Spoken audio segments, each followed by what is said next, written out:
আসসালামাইকুম রহমতুল্লাহ। কি অবস্থা সবার, কেমন আছেন সবাই? তো আমরা লেকচার 12-তে বিওডি, সিওডি, ডিও এই ধরনের যে পড়াগুলো আমাদের বইয়ে ছিল, একদম একদম বেসিক থেকে ইঞ্জিনিয়ারিং লেভেল পর্যন্ত যতগুলো প্রশ্ন আসে সেগুলো সবগুলো সলভ করছিলাম। রাইট? মনে আছে আশা করি। তো এখন আমাদের কাজ কি হবে? এখন আমাদের কাজ হবে আমাদের ফুললি বিওডি সিওডির পরের পার্টগুলো পড়ালেখা। এটা পুরোপুরি বাংলা পড়া, আমি আপনাকে বারবার করে বলেছি। তো আমাদের এখন ওই পার্টগুলো নিয়ে একটু পড়তে হবে। তো আসেন আমরা স্টার্ট করে দিই, দেখা যাক কি আছে বইয়ে। তো আমরা একটু যদি বইটা খুলি, বইটা খুললে দেখব এই যে বিওডি সিওডি এগুলো আমাদের শেষ। রাইট? বিওডি সিওডি এগুলোর ম্যাথ, এগুলোর বিক্রিয়া, এগুলো আমরা সব পড়ে ফেলছি। এখন হচ্ছে গিয়ে সবচেয়ে ইম্পর্টেন্ট, এই জায়গাতেও কিন্তু অনেকগুলো পড়া আছে। এই যে শিল্প বজ্র ও পানি দূষণ, দেখা যাচ্ছে আশা করি। শিল্প বজ্র ও পানি দূষণ, রাইট? হ্যাঁ। তো এই জায়গাতে বেশ কিছু পড়া আছে, আমি প্রত্যেকটা পড়া একটু বুঝাই দিব, পড়াই দিব, দেন আপনি এইখান থেকে এই জিনিসগুলো নোট করে নেবেন। খুব মনোযোগ দিয়েন, এখানে অনেকগুলো কথা আছে, সবগুলো পড়া আপনার প্রয়োজন নাই। বারবার করে বলতেছি, সবগুলো পড়া পড়ার আপনার কোনো প্রয়োজন নাই। আপনি কি করবেন, ঠিক যে জিনিসগুলো আমি আপনাকে বলবো আপনি ওই জিনিসগুলো নোট করবেন, আর কোনো কিছু নোট করবেন না। কেমন? আসেন তাহলে, আসেন আমরা কি পড়বো। এখানে কি লেখা আছে একটু দেখেন মনোযোগ দিয়ে। মনোযোগ দিয়ে এখানে লেখা আছে শিল্প বজ্র দ্বারা পানি দূষণ খুবই মারাত্মক সমস্যা, হ্যান ত্যান দরকার নেই। কিছু রাসায়নিক দূষকের মধ্যে মানুষের স্বাস্থ্যের জন্য ক্ষতিকর কিছু ভারী ধাতু আছে, যেমন লেড, মার্কারি, ক্যাডমিয়াম, ক্রোমিয়াম ইত্যাদি। তার মানে এই যে আপনাকে জিজ্ঞাসা করবে, এটা মেডিকেল ভর্তি পরীক্ষায় আসা প্রশ্ন, আপনাকে জিজ্ঞাসা করবে নিচের কোনটি ভারী ধাতুর উদাহরণ, নিচের কোনটি ভারী ধাতুর উদাহরণ। তাহলে আপনি সুন্দর করে এই জায়গাটা নোট করবেন। কোন জায়গাটা নোট করবেন? সব কি নোট করতে হবে? উত্তর হচ্ছে না। এই যে লেড, লেড মানে পিবি, মার্কারি মানে এইচ জি, ক্যাডমিয়াম মানে সি ডি, ক্রোমিয়াম মানে সি আর। এই যে চারটা ধাতুর নাম বলেছি, চারটা পদার্থের নাম, চারটা পরমাণুর নাম বলেছি এখানে। লেড ধাতু, মার্কারি, আমরা জানি এটা হচ্ছে গিয়ে কি আমাদের তরল, মার্কারি কিন্তু তরল, হ্যাঁ পারদ। ক্যাডমিয়াম, ক্রোমিয়াম এই ধাতুগুলোর প্রভাবে পরিবেশে দূষণ সৃষ্টি হয়। তো এরা হচ্ছে আমাদের ভারী ধাতু। ভারী ধাতুর যে চারটা উদাহরণ দেওয়া আছে এটা আপনাকে সুন্দর করে নোট করতে হবে। ওকে, দেন আসেন আমরা পরের পড়াতে চলে যাই। কি দেওয়া আছে? বর্তমানে চট্টগ্রামের হালদা নদী, এগুলোর দরকার নেই। এই যে এই জায়গাটা একবার ডেন্টালে আসছিল, এই হালদা নদী হচ্ছে বাংলাদেশের অন্যতম মৎস্য প্রজনন ক্ষেত্র। অন্যতম মৎস্য প্রজনন ক্ষেত্র কোনটা? হালদা নদী। হালদা নদী বাংলাদেশের অন্যতম মৎস্য প্রজনন ক্ষেত্র। ওকে, আসেন তারপর পানি দূষণ কারণ অনুসন্ধান, এগুলো কোনো দরকার নেই, এগুলো থেকে প্রশ্ন আসে না। এগুলো থেকে প্রশ্ন আসে না, ঠিক যে জায়গা থেকে প্রশ্ন আসবে ভাইয়া এগুলো পড়াই দিব। তেমন এবার আসেন এই জায়গা থেকেও প্রশ্ন দরকার নেই, যেইটা থেকে প্রশ্ন আসবে ভাই এগুলো সুন্দর করে পড়াই দিব আপনাদেরকে। এই যে আসেন, এই যে দেখেন এই জায়গায়, এই জায়গায় ইউট্রিফিকেশন কাকে বলে ওইটার একটা সংজ্ঞা আছে, একটু মনোযোগ দিয়ান। কি বলছে দেখেন, এই যে এই জায়গাটা একটু ভালো করে পড়তে হবে। কৃষি জমি অ্যামোনিয়া ঘটিত সার যেমন ইউরিয়া এবং অন্যান্য সার বৃষ্টির পানিতে ধুয়ে পুকুর, ঝিল, হ্রদে ও আবদ্ধ পানিতে মিশে যায়, স্বাভাবিক।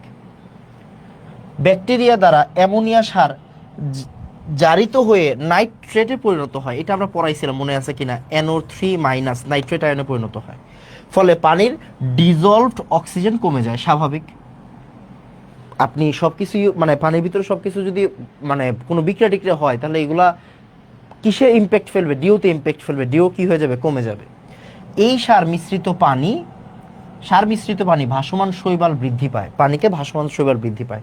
সূর্যের আলো পানিতে প্রবেশে বাধা পায়, ফলে পানির ডিও হ্রাস পায়, মানে অক্সিজেন হ্রাস পায়।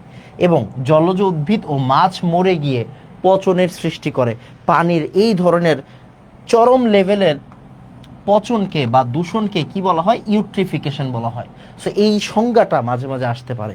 তো আপনি 2-3 লাইনে, মানে যে আমরা সারাংশ সারমর্ম যেভাবে লিখি এই সংজ্ঞাটা ওই রকম হবে। ক্লিয়ার?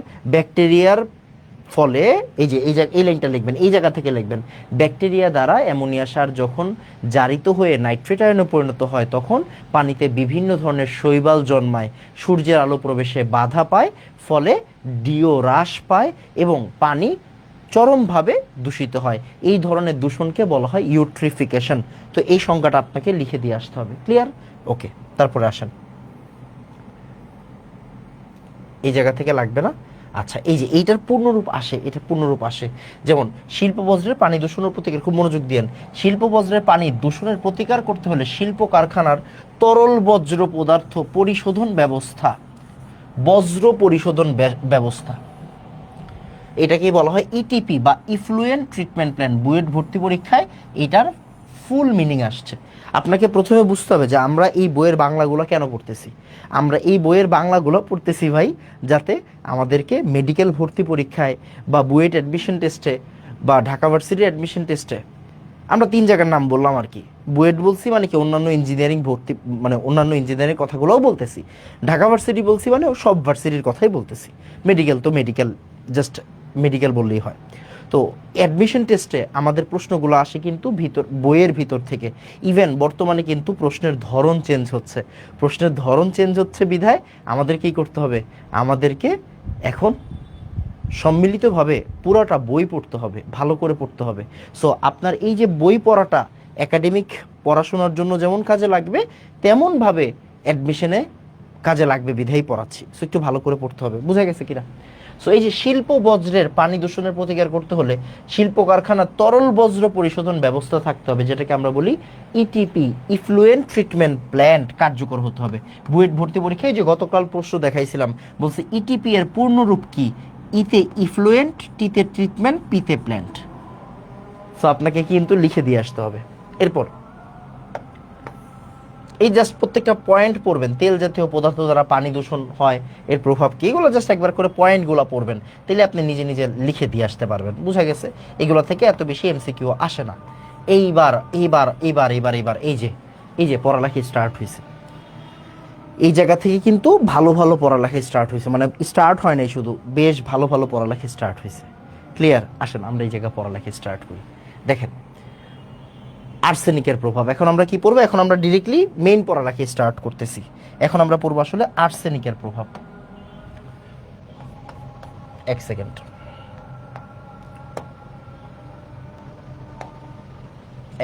আমি একটু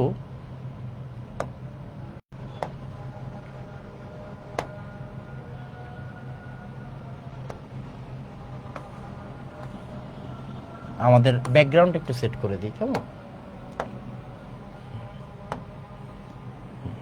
আসেন,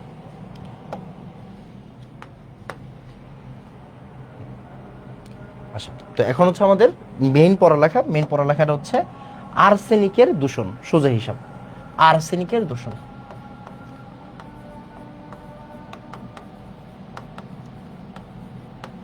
এই যে লেখা আছে, ভালো করে দেখেন, আর্সেনিকের দূষণ এবং এর প্রভাব। আর লিখছি না, আপনি এমনি একটু করে দেখতে পাবেন, আর্সেনিকের দূষণ ও এর প্রভাব। ওকে ওকে, ভালো করে পড়বেন। এই জায়গা থেকে বইয়ের ভর্তি পরীক্ষায় প্রশ্ন আসছে, সো আপনাকে জেনে যাইতে হবে। আচ্ছা, এগুলো থেকে আগে প্রশ্ন আসতো, এখন প্রশ্ন আসে না। আর্সেনিকের বিভিন্ন আকরিকের নাম লেখা আছে। আপনারা চ্যাপ্টার 10 মানে 9 10 চ্যাপ্টার 10 পড়ছেন আশা করি, ওইখানে আকরিক লেখা ছিল। সো নিকেল গ্লাস, এই যে দেখেন নিকেল গ্ল্যান্স মানে নিকেল, আর্সেনিক আর সালফারের একটা সম্মিলিত যৌগ।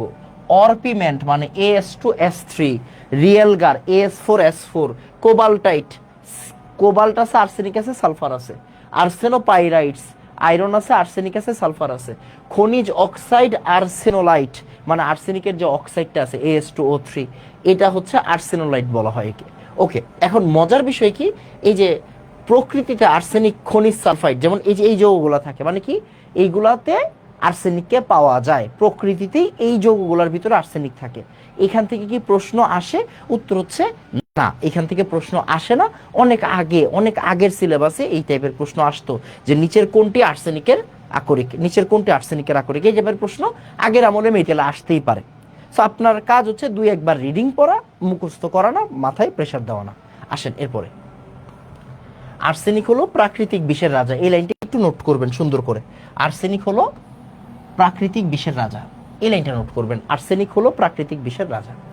ভূগর্ভস্থ প্রাকৃতিক পানিতে আর্সেনিক যৌগের দ্রাব্যতা, মাটিতে অ্যালুমিনিয়াম ও লোহার অক্সাইড, মাটির পিএইচ, এগুলোর দরকার নাই। এবার এই যে মেইন পড়ালেখা আসতেছি, পাগল হয়েন না। এখন ভালো করে তাকান, এই জায়গাটা একটু বোঝার বিষয় আছে। লোহা ও অ্যালুমিনিয়াম অক্সাইডের সংস্পর্শে আর্সেনিক যৌগের দ্রাব্যতা কমে যায়। তখন আর্সেনিকের দূষণ ঘটে। অর্থাৎ মাটিতে অ্যালুমিনা যুক্ত কাদার পরিমাণ কম হলে পানিতে আর্সেনিকের পরিমাণ বাড়ে। তার মানে কাদার পরিমাণ যদি কম হয় আর্সেনিকের পরিমাণ বাড়ে। দ্বিতীয়ত, মাটির পিএইচ কম হলে আর্সেনিক যোগের জারণ অবস্থা কম হলে পানিতে আর্সেনিকের দ্রবীভূত আর্সেনিকের পরিমাণ বাড়ে। তাহলে আর্সেনিকের পরিমাণ বাড়ে কোন সময়? খুব মনোযোগ দিন। আর্সেনিকের পরিমাণ বাড়ে দুই ভাবে বাড়ে। কোন টাইমে বাড়ে একটু লিখে দিছে এখানে। মাটিতে অ্যালুমিনা মানে কাদার ভিতরে কি আছে? অ্যালুমিনা আছে। একটা সেকেন্ড টাইম দিতে হবে। কে?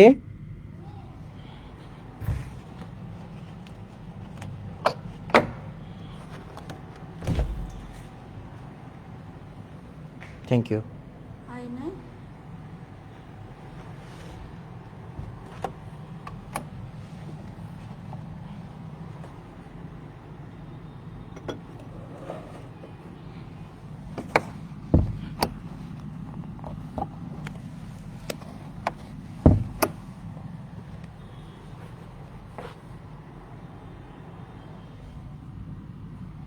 এটা তো আটকানো যাচ্ছে না মনে হয়। আটকাইস।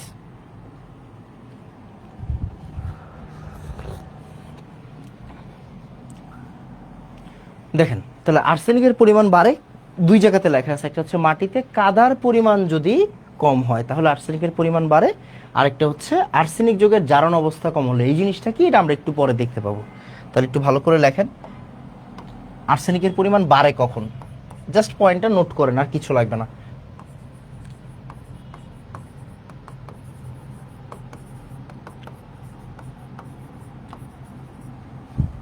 কাদার পরিমাণ কম হলে।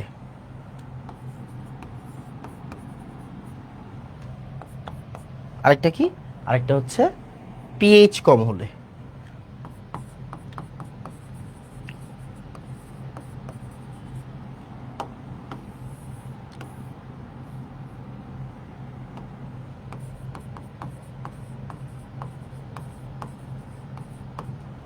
অ্যালুমিনা যুক্ত কাদার পরিমাণ কম হলে, আরেকটা কি? পিএইচ কম হলে। এই দুটো সুন্দর করে পয়েন্ট করে নোট করে রাখেন। এবার দরকারি আলোচনা। কি আলোচনা? মনোযোগ দিয়েন। এই যে এই জায়গা থেকে বুয়েট ভর্তি পরীক্ষায় একবার প্রশ্ন আসছে, সো আপনাকে একটু পড়ে যেতে হবে কষ্ট করে। মাটিতে আর্সেনিকের রসায়ন। আর্সেনিকের সালফাইড আকরিক মাটিতে পানি ও অক্সিজেন দ্বারা জারিত হয়ে আর্সেনিক অ্যাসিড তৈরি করে। তখন এই আর্সেনিক অ্যাসিডটা অম্লীয় মাটিতে ডাইহাইড্রোজেন আর্সেনেট আয়ন রূপে এবং ক্ষারীয় মাটিতে মোনোহাইড্রোজেন আর্সেনেট রূপে থাকে। উভয় আর্সেনেট আয়ন Fe3+ ও অ্যালুমিনিয়াম আয়নের সংস্পর্শে এসে ধাতব আর্সেনেট অদক্ষেপ রূপে মাটিতে আটকে থাকে। এবার একটু বুঝাই দিচ্ছি, আমি পুরোটা জিনিস বুঝাই দিব, মনোযোগ দিতে হবে এই জায়গাটা। ভালো করে তাকায়েন। এখন আমরা আর্সেনিক কই পাবো? আর্সেনিকের আকরিকের ভিতরে পাবো। আর্সেনিকের আকরিক অনেকগুলো অলরেডি বইয়ে দেখানো হয়েছে আপনাকে। একটা আকরিক হচ্ছে আর্সেনিকের পাইরাইটস, যেটা ভালো করে তাকান তো, চিনেন কিনা? এই যে আর্সেনোলাইট, ভালো করে তাকান। আর্সেনোলাইট As2O3, খনিজ অক্সাইড আর্সেনোলাইট As2O3। এখানে কোনটা দিয়ে কাজ করা হয়েছে? এখানে কাজ করা হয়েছে অরপিমেন্ট। অরপিমেন্ট মানে কোনটা? অরপিমেন্ট মানে হচ্ছে As2S3। অরপিমেন্ট নিয়ে কাজ করা হয়েছে। সো আমরা অরপিমেন্টের বিক্রিয়াগুলো এখন দেখব। আপনাকে আর কোনো কিছু মনে রাখার দরকার নেই। এবার আসেন, ভালো করে তাকান। অরপিমেন্টের বিক্রিয়াটা ইম্পর্টেন্ট। এই যে As2S3 মানে অরপিমেন্ট, ও কি করছে? মাটিতে পানি এবং অক্সিজেন দ্বারা জারিত হয়ে, মাটিতে পানি এবং অক্সিজেন দ্বারা জারিত হয়ে আর্সেনিকের অক্সাইড তৈরি করবে। এই যে এগুলা বাদ দেন, এগুলার প্রয়োজন নাই। আর্সেনিক অ্যাসিড তৈরি করবে। তাহলে আর্সেনিক অ্যাসিড কোনটা? এই যে এখানে আর্সেনিক, ওরা একবারে দিয়ে দিছে আর কি বিক্রিয়াটা, ওরা একবারে বিক্রিয়া দিয়ে দিছে। আচ্ছা তাহলে বিক্রিয়া একবারেই দিয়ে দেন, সমস্যা নেই। তাহলে ওরা আর্সেনিক অ্যাসিড তৈরি করবে। এই দেখেন H3AsO4, এটার নাম হচ্ছে আর্সেনিক অ্যাসিড। এই যে আর্সেনিক অ্যাসিড, যা অম্লীয় মাটিতে, অম্লীয় মাটিতে মানে মাটিতে অম্ল আছে, তো আপনি অম্লীয় মাটি চিন্তা করবেন। অম্লীয় মাটিতে, অম্লীয় বলতে এখানে এই যে এটা আমার রিসোর্স, মানে অ্যাসিডের যে সোর্সটা। তাহলে আর্সেনিক অ্যাসিড অম্লীয় মাটি মানে অ্যাসিডের সাথে বিক্রিয়া করে কি তৈরি করবে? ড্রাই হাইড্রোজেন আর্সেনেট তৈরি করবে, H2AsO4-। তাহলে এই যে H2AsO4-, ডাই হাইড্রোজেন আর্সেনেট তৈরি করবে। এবার মনোযোগ দিয়েন, বাকিগুলো কোন জায়গা থেকে আসলো? এই যে দেখেন সালফিউরিক অ্যাসিডটা ভেঙে গেছে, এই জায়গা থেকে H+ আর সালফেট মাইনাস আসছে, সোজা হিসাব। ক্লিয়ার?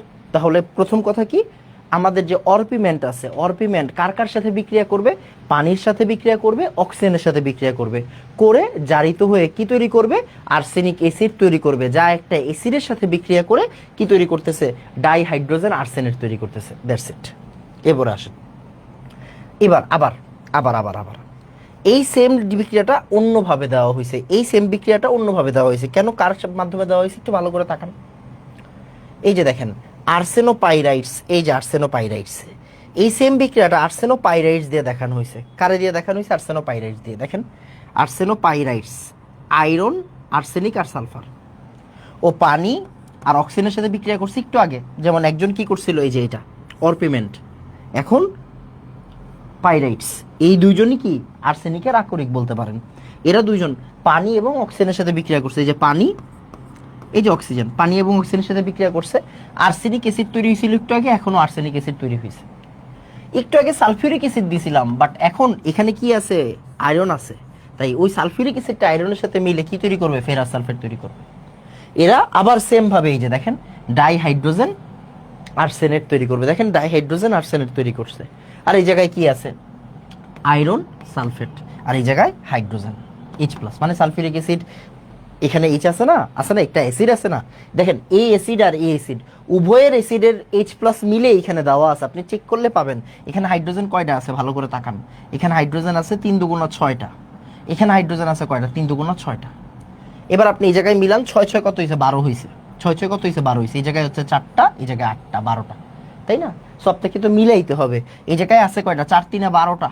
আর এখানে আয়রন আছে নাই, তো এইখানে এই যে দেখেন এখানে 8টা আর এখানে 4টা, মিলছে না? 12টা, 12টা মিলতেই হবে। মানে এটা সমতা করার জন্য আপনাকে H+ এখানে দিতেই হবে।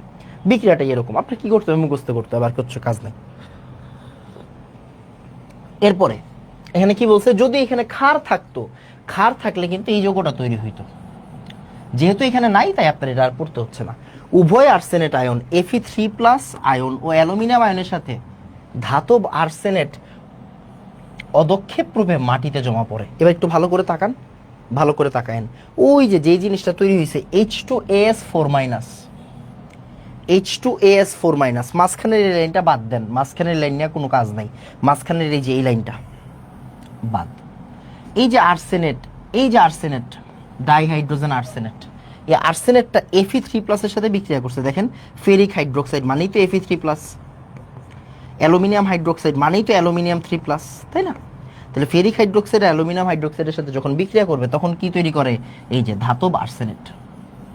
দেখেন যদি আয়রন বিক্রিয়া করে তাহলে আয়রনের আর্সেনেট, যদি অ্যালুমিনিয়াম বিক্রিয়া করে তাহলে অ্যালুমিনিয়ামের আর্সেনেট, অ্যালুমিনিয়ামের আর্সেনেট। এই যে বলছে ধাতব আর্সেনেট রূপে মাটিতে আটকে থাকে। এই যে এই যৌগটা ভূগর্ভের বিভিন্ন স্তরে অদক্ষিপ্ত থাকে। এবার আপনাকে কি করতে হবে? আপনাকে সুন্দর করে এখান থেকে মিনিমাম এই যে উপরের লাইনটা, এই 1 নাম্বার লাইন, আর এই যে 4 number line, 1 number line, 4 number line, 1 number line, 5 number line, minimum এই 3টা লাইন মনে রাখতে হবে। কি বলছি? 1 নাম্বার লাইন, 4 নাম্বার লাইন অথবা 5 নাম্বার লাইন, এই লাইনটা আপনারা মনে রাখতে হবে। কেন? কারণ বুয়েট ভর্তি পরীক্ষায় দিতে পারে যে এই যে আর্সেনেটটা যে ধাতব আর্সেনেট রূপে মাটিতে অদক্ষিপ্ত থাকে, এটা দেখাও, বিক্রিয়া সহ দেখাও। তখন আপনাকে এই যে কোনো 2টা লাইন দিতে হবে। তো আপনি কি করবেন? এখন এই জায়গা থেকে 2টা লাইন জাস্ট নোট করবেন। AS2S3 পানির সাথে আর অক্সিজেনের সাথে যখন বিক্রিয়া করে তখন কি তৈরি করে? এই লাইনটা নোট করবেন। আরেকটা লাইন নোট করবেন, লেটস সে অ্যালুমিনার সাথে, সরি অ্যালুমিনিয়াম হাইড্রোক্সাইড ছিল, ওই যে ধাতব আর্সেনেট, ডাইহাইড্রোজেন আর্সেনেট H2ASO4-, এই যে এটা বিক্রিয়া করে ফাইনালি যে ওরা কি জমায়? AlAsO4।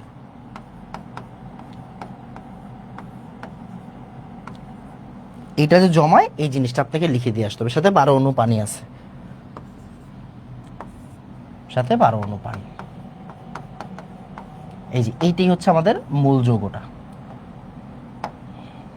ক্লিয়ার? অ্যালুমিনিয়াম আর্সেনেট, এই যে জায়গায় লেখা আছে দেখেন, ধাতব আর্সেনেট মানে অ্যালুমিনিয়াম আর্সেনেট ভূগর্ভস্থের বিভিন্ন স্তরে জমা থাকে। বুঝা গেছে? সো আপনাকে এই জিনিসটা পড়ে যাইতে হবে, মানে এই দুইটা লাইন অ্যাটলিস্ট। তাহলে কোন লাইন দুইটা বলেন ভাইয়া? বলে দিছি, এই যে দেখেন 1 নাম্বার লাইন আর একদম লাস্টেরটা কমাই দিছি, মানে অ্যাটলিস্ট দুইটা বিক্রি আপনি শিখে যান, অ্যাটলিস্ট দুইটা বিক্রি আপনাকে শিখে যেতে হবে। ক্লিয়ার? ওকে, আসেন।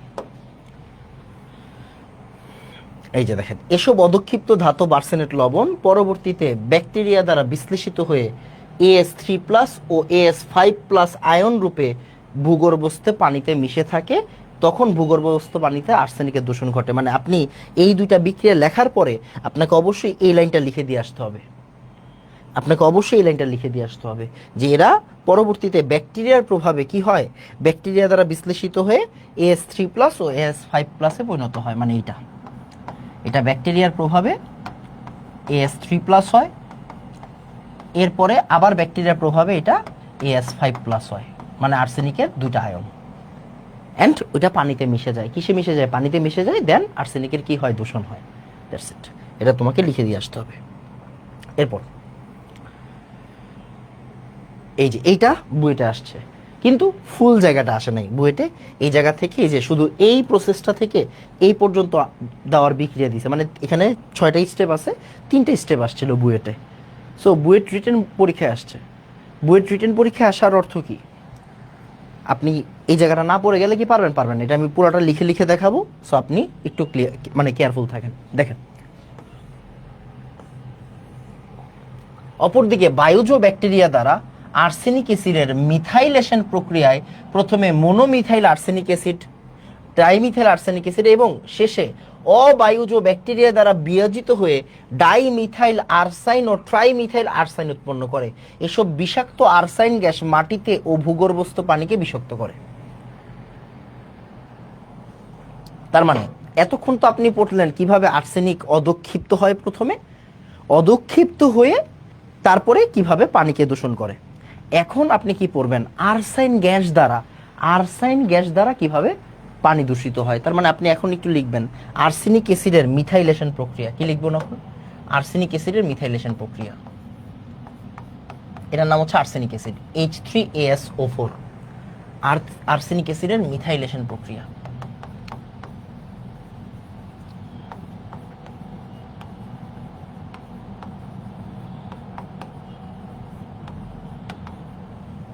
আর্সেনিক অ্যাসিডের মিথাইলেশন প্রক্রিয়া। ওকে,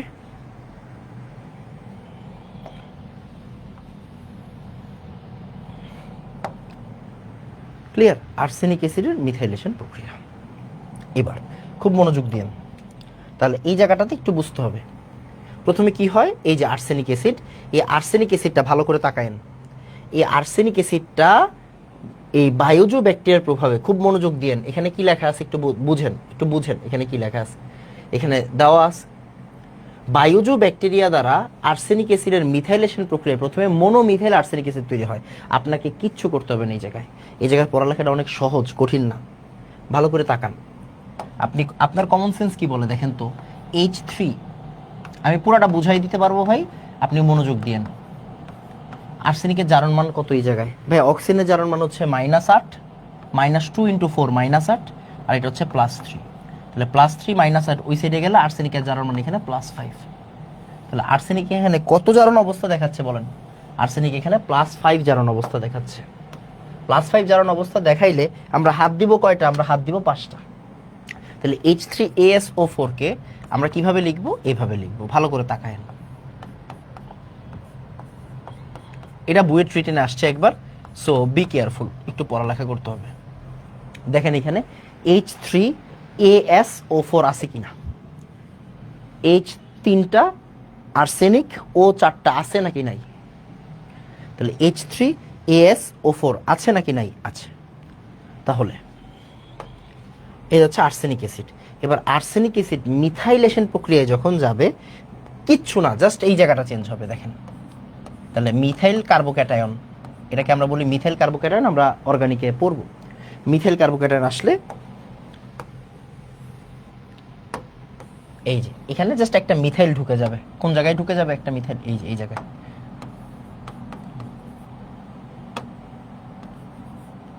এই যে এখানে একটা মিথাইল ঢুকে গেল, শেষ। এরপরে যখন এটার ভিতরে আবার মিথাইলেশন হবে, আবার মিথাইলেশন হবে, এটাতে কি হবে? আবার মিথাইলেশন হবে।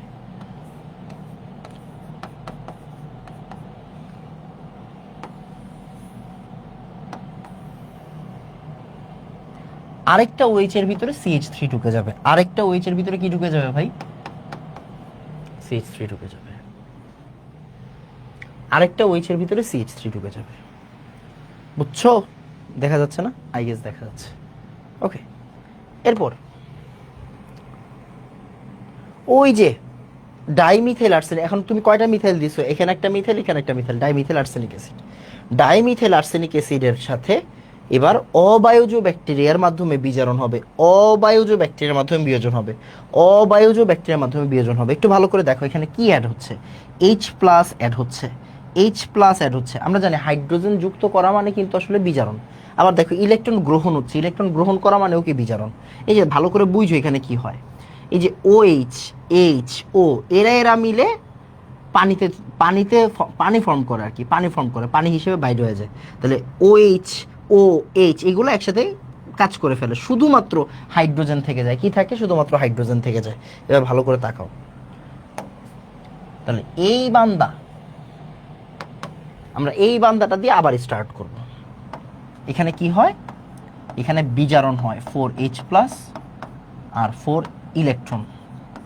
আচ্ছা কি তৈরি করবে? ভালো করে দেখো চেঞ্জগুলো কোন জায়গায় হচ্ছে আমি তোমাকে দেখাই দিচ্ছি। আসো দেখো, এই যে এই জায়গায় কে থাকবে? শুধুমাত্র হাইড্রোজেন থাকবে, শুধুমাত্র হাইড্রোজেন থাকবে। আর আর্সেনিকের 2 হাত খালি হয়ে যাবে। তার মানে কি? আরো 2টা ইলেকট্রন আছে, মানে 2টা ইলেকট্রন তো বাদ হয়ে গেল। এই যে অক্সিজেনের সাথে এই জায়গায় কি আর্সেনিকের ইলেকট্রন আছে না 2টা? শেয়ার করা এরকম আর কি। এবার আসো, তারপরে কি? এন্ড দেন এইখানে আরেকবার মিথাইলেশন হবে, এখানে আরেকবার মিথাইলেশন হবে। এখানে যদি আরেকবার মিথাইলেশন হয় আমরা ফাইনাল প্রোডাক্ট পেয়ে যাব।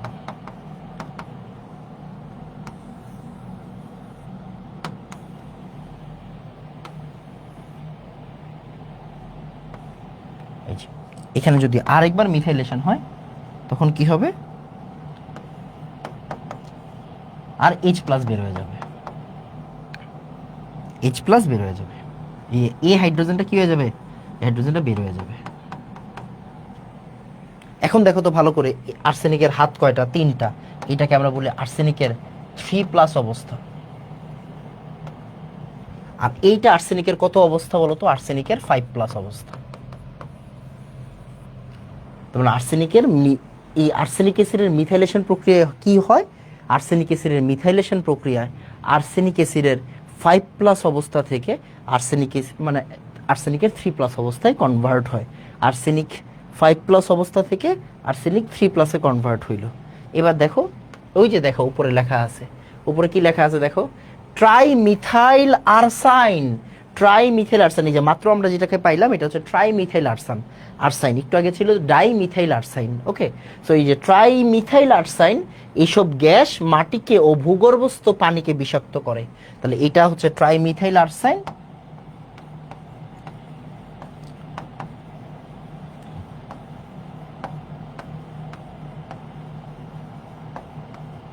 ট্রাইমিথাইল আরসাইন যা ভূগর্ভস্থ মাটিকে আর পানিকে বিষাক্ত করে। এটা একবার বুয়েট রিটেনে আসছিল, বুঝছো? এটা বুয়েট রিটেনে আসছিল একবার।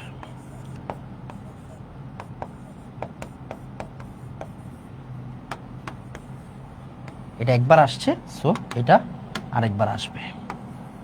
আর এখন বর্তমানে প্রশ্ন যেভাবে করতেছে, সো সেইভাবে তোমাকে অবশ্যই কেয়ারফুল থাকতে হবে, বুঝছো? আসো,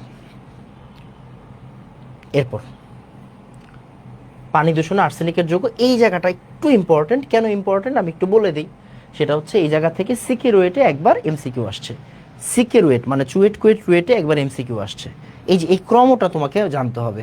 মানুষের স্বাস্থ্যের বিষক্রিয়া সর্বোচ্চ থেকে সর্বনিম্ন মান অনুযায়ী আর্সেনিক যৌগগুলার দ্রবীভূত অবস্থার ক্রম, মানে কোন আয়নটা বেশি ক্ষতিকর, কোন আয়নটা কম ক্ষতিকর, ওইভাবে এটা একটু লেখা আছে। তো সবচেয়ে বেশি ক্ষতিকর হচ্ছে আরসাইন গ্যাস, আমরা মাত্র শিখলাম। আমরা মাত্র শিখলাম সবচেয়ে সবচেয়ে খারাপ হচ্ছে আর্সাইন গ্যাস।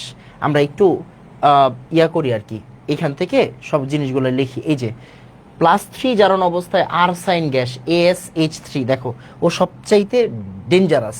তাহলে ক্রমটা কি হবে? ক্রমটা আমরা প্রথম পেজে কি লিখতে পারবো? হ্যাঁ পারবো। আর্সাইন AsH3, আমি একটু অন্য কালারে যাই। এই যেটা হচ্ছে AsH3, তারপরে কি দেওয়া আছে? এরপরে দেওয়া আছে আর্সেনাইট। এই যে আর্সেনাইটের সংকেত AsO2।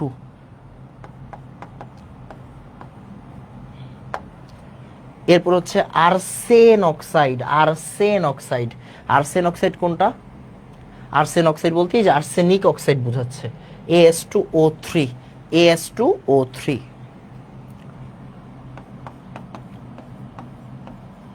ত্রিযোজি আর কি, এই যে লেখাই আছে আর্সেনিক অক্সাইড, আর্সেন অক্সাইড ত্রিযোজি। এরপর হচ্ছে গিয়ে আর্সেনেট। আর্সেনেট কোনটা? এই যে আমরা একটু আগে পড়ছি, AsO4 3-। এই যে AsO4 3-। এরপর হচ্ছে গিয়ে মেটাল আর্সেন, মেটাল আর্সেনিক আর কি, মেটাল আর্সেনিক। ওকে, মেটাল আর্সেনিক। ওকে, আচ্ছা। আর্সেনিকের +3 জারণ অবস্থা জীবজগতের উপর বেশি বিষক্রিয়া সৃষ্টি করে। একটু পরে আমরা পড়বো ক্রোমিয়ামের +6 জারণ অবস্থা বেশি বেশি সমস্যা করে। এখানে লেখা আছে আর্সেনিকের +3 অবস্থা, হোয়াটএভার। তার মানে আর্সেনিকের হচ্ছে +3 আর ক্রোমিয়ামের ক্ষেত্রে হচ্ছে +6। আমরা একটু পরে ক্রোমিয়াম যখন পড়বো তখন দেখবো আর্সেনিকের ক্ষেত্রে হচ্ছে +3 আর ক্রোমিয়ামের ক্ষেত্রে হচ্ছে +6। আর্সেনিকের জন্য হচ্ছে +3, ক্রোমিয়ামের জন্য হচ্ছে +6। এটা আমরা একটু পরে দেখতে পাবো, সমস্যা নেই। তো এই যে এইটা হচ্ছে ক্রম, এটা কি বলতো? এটা ক্রম, এটা ক্রম। এইটা হচ্ছে বিষক্রিয়ার ক্রম। এটা কি বলো? এটা হচ্ছে বিষক্রিয়ার ক্রম। এটা কি হবে? এটা হচ্ছে বিষক্রিয়ার ক্রম, সরি, এটা হচ্ছে বিষক্রিয়ার ক্রম।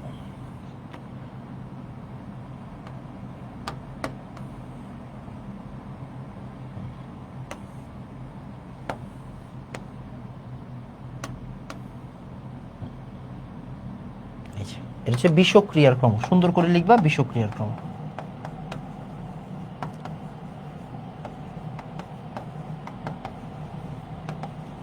বিষক্রিয়ার ক্রম ক্লিয়ার?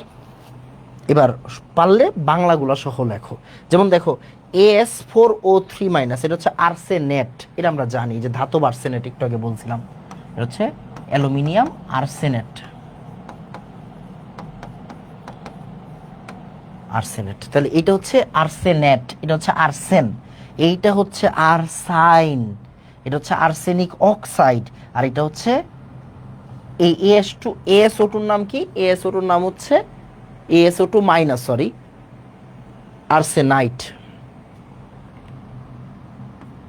এই যে AsO2-, এটা হচ্ছে আর্সেনাইট, আর্সেনাইট। এই যে এটা হচ্ছে আর্সাইন, তাহলে আর্সাইন, আর্সেনাইট, আর্সেনেট। এই যে এইভাবে তুমি বুঝলেই মনে রাখতে পারো। অক্সিজেন কম থাকলে এটাকে আমরা বলি আইট, অক্সিজেন বেশি থাকলে আমরা বলি এট। Arsenite, arsenate, arsenic oxide. এটা হচ্ছে আর্সাইন, এটা হচ্ছে আর্সেনিক, নর্মাল আর্সেনিক। সো এটা হচ্ছে বিষক্রিয়ার ক্রম। এটা কিন্তু সিকের ওয়েটে একবার আসছে, মানে এবার রিপিট হবে, এটা রিপিট হবে, বুঝছো? সো এটা সিকের ওয়েটে একবার আসছে।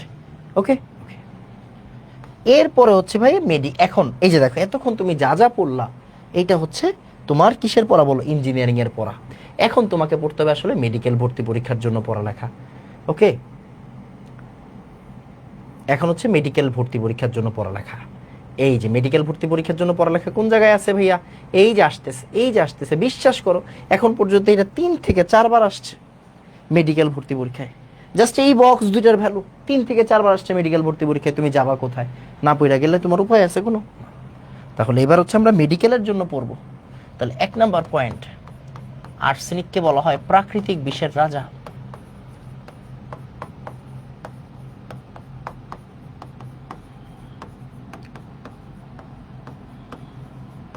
প্রাকৃতিক বিষের রাজা। 2 নাম্বার পয়েন্ট, এই যে হুয়ের মতে আর্সেনিকের সেফটি ভ্যালু হচ্ছে 0.01 ppm।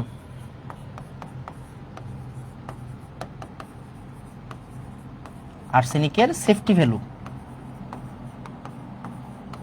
নিরাপদ মাত্রা দিয়ে মনে রাখবা, কারণ বাংলা কিন্তু প্রশ্ন কিন্তু বাংলায় আসবে। হ্যাঁ, সেফটি ভ্যালু কত? 0.01 ppm। ppm মানেই মিলিগ্রাম পার লিটার, বুঝছো? ppm মানে কি? Milligram per litre. এই যে মিলিগ্রাম পার লিটার মানেই ppm। আর টিএলভি থ্রেশহোল্ড ভ্যালু মানে সর্বোচ্চ সহনশীল মাত্রা, সর্বোচ্চ সহনশীল মাত্রা, threshold limiting value, threshold limiting value 0.05 milligram per litre. Threshold limiting value টিএলভি।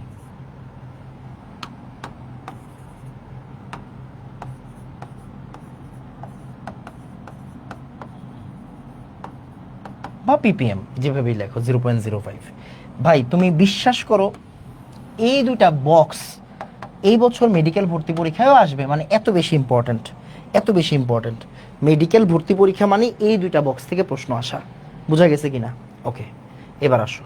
এই জায়গায় বেশ কিছু পড়ালেখা আছে, এইখানে তোমাকে একটু সহনশীলভাবে পড়তে হবে, বুঝছো? যশোর জেলার শার্শা থানার সমতা গ্রামে গভীর নলকূপের পানিতে আর্সেনিকের দূষণ সবচেয়ে বেশি। এর একটু পড়ো, যশোর জেলার শার্শা থানার মতো সমতা গ্রামের। আচ্ছা, এগুলো মুখস্থ করার কোনো দরকার নেই, যা পড়াইছি ওইটাই। এইবার দেখো, এই যে আর্সেনিকের জন্য কি কি হয় না হয়, আর্সেনিকের জন্য কি কি হয় না হয় এই জায়গায় লেখা আছে। এই লেখাগুলো তোমাকে পড়ে যেতে হবে। এই লেখাগুলোর মধ্যে কোন পড়াগুলো তুমি পড়বা আমি একটু দিয়ে দিচ্ছি, 1 সেকেন্ড। হ্যাঁ, আমাকে একটু টাইম দাও, 1 মিনিট, 1 মিনিট। হ্যাঁ, আমি রেডি করে তোমাকে দিয়ে দিচ্ছি।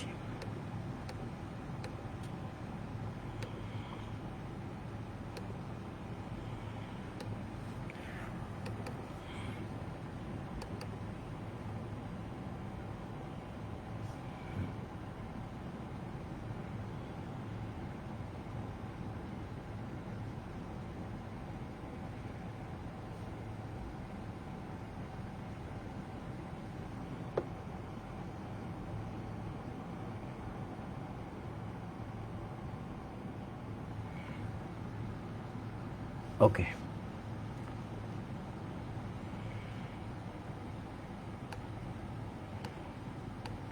1 সেকেন্ড টাইম লাগবে,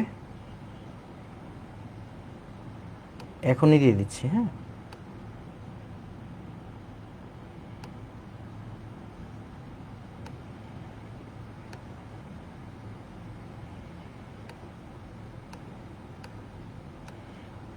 মানে পুরো ফাইলটাই তোমাকে দিয়ে দিচ্ছি এখন ল্যাপটপে বসে।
এসে পড়ার কথা।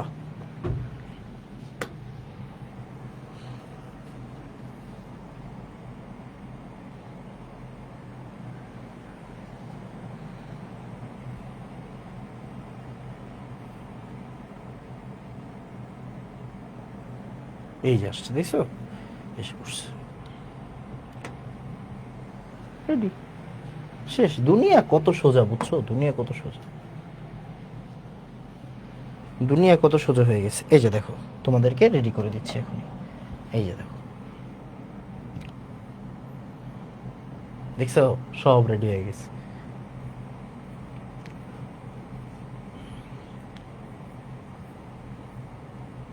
এটা পুরো চ্যাপ্টারের নোট আর কি, যখন যেটা লাগে ওইটা তো আমরা দিই। এখন আসো, আমাদের প্রয়োজন কি? আমাদের প্রয়োজন হচ্ছে এই যে, এই যে দেখো, আমাদের প্রয়োজন হচ্ছে এইটা। এই যে দেখো, এই যে আমরা একটু আগে পড়ছি না, পানিতে দূষণ, আর্সেনিকের দূষণ, এই যে প্রকৃতিতে প্রাপ্ত আর্সেনিক, এগুলো অলরেডি কি তোমার বইয়ে আছে, তাই না? এগুলো তোমার অলরেডি বইয়ে আছে। এখন তোমার কাজ কি? এখন তোমার কাজ কোন জায়গায় বলো? এই যেগুলো আমরা মাত্র বললাম, এই যে এই লেখাগুলো হচ্ছে তোমার জন্য ইম্পর্টেন্ট, তাই না? এগুলো ইম্পর্টেন্ট, এগুলো আমাদের হয়ে গেছে যদিও। এখন তোমার প্রয়োজন হচ্ছে এই যে এই লেখাটা,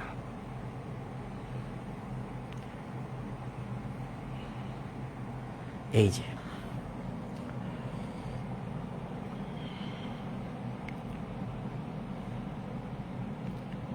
আসো,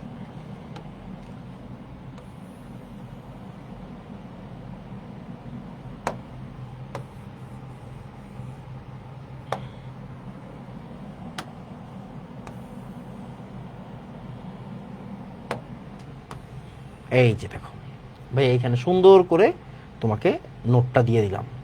এখন তোমার কাজ হচ্ছে এই জায়গা থেকে পড়া। এখানে সুন্দর করে লেখা আছে, সব কিছু সুন্দর করে, মানে দেখো দেখো তোমার বইয়ে কি আছে। তোমার বইয়ে হচ্ছে, তোমার বইয়ে হচ্ছে একটা প্যারাগ্রাফ টাইপের আছে, তাই না? আর আমরা কি করলাম, আমরা হচ্ছে এই লেখাগুলাকেই, বিভিন্ন বইয়ের লেখাগুলাকেই একসাথে করে, একসাথে করে হচ্ছে গিয়ে দিয়ে দিলাম। এখন তুমি হচ্ছে এই জায়গা থেকে পড়বা কোন জিনিসটা পড়তে হবে তোমার। আসো আমি তোমাকে দাগাইও দিই, দাগাই দেওয়ার দরকার নেই, জাস্ট এটা রিডিং পড়বা কয়েকবার। যেমন আর্সেনিকের প্রভাবে ব্ল্যাক ফুট ডিজিজ হয়। ব্ল্যাক ফুট ডিজিজ কি, ওই যে একটু আগে পায়ের ছবি দেখছিলাম এই জায়গায় একটা বিশ্রী, ওইরকম, মানে যখন পা পুরা ইয়ে হয়ে যায় আর কি, পায়ের ভিতরে পুরা তোমার দাগ দাগ ইয়ে হয়ে যায়, ব্ল্যাক ফুট ডিজিজ হয়। যকৃত মানে হচ্ছে তোমার লিভারে লিপিড সঞ্চয় হয়, যেটাকে আমরা বলি ফ্যাটি লিভার, ফ্যাট বা লিপিড। তারপরে এই যে ক্রনিক বিষক্রিয়ায় গর্ভবতী মায়ের ভ্রূণের বৃদ্ধি ব্যাহত হয়। তারপর মূত্রথলির ক্যান্সার হয়। তারপর এই যে ত্বকে কালো দাগ বা ক্যারাটিনাইজেশন ঘটে।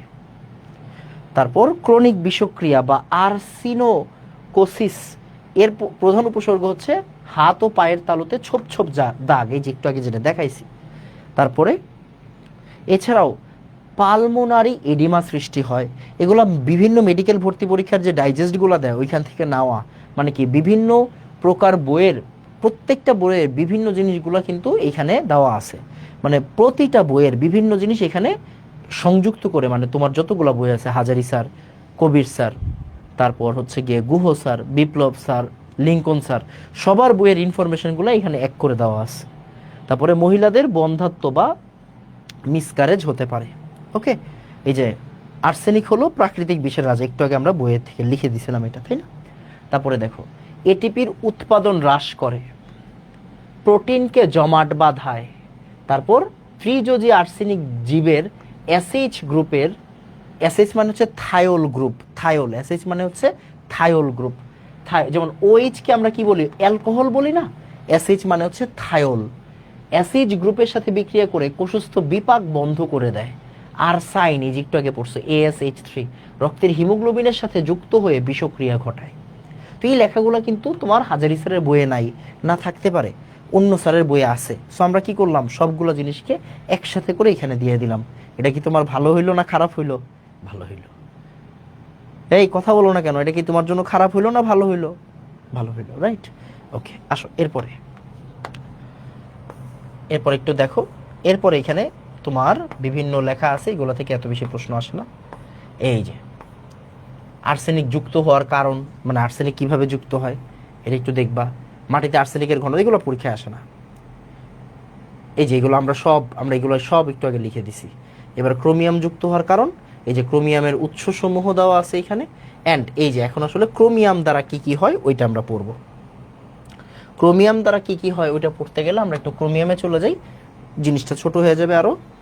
এই যে লেড বা সীসা একটু পরে দেখতেছি, ক্যাডমিয়াম একটু পরে দেখতেছি, ক্রোমিয়ামে আইসা পড়তেছি। আসো, এই যে এখন হচ্ছে ক্রোমিয়াম দূষণের প্রভাব। আমার বইয়ে কি আছে এখন, বইয়ে কোনটা আছে, বইয়ের সিরিয়াল অনুযায়ী পড়তে হবে, বুঝছো? বইয়ের সিরিয়াল অনুযায়ী পড়তে হবে। ওকে, এখন হচ্ছে ক্রোমিয়াম আছে, বইয়েও ক্রোমিয়াম আছে, আমরাও এখন ক্রোমিয়াম পড়ব। ঠিক আছে, বইয়ে ক্রোমিয়াম আছে, আমরাও এখন ক্রোমিয়াম পড়ব।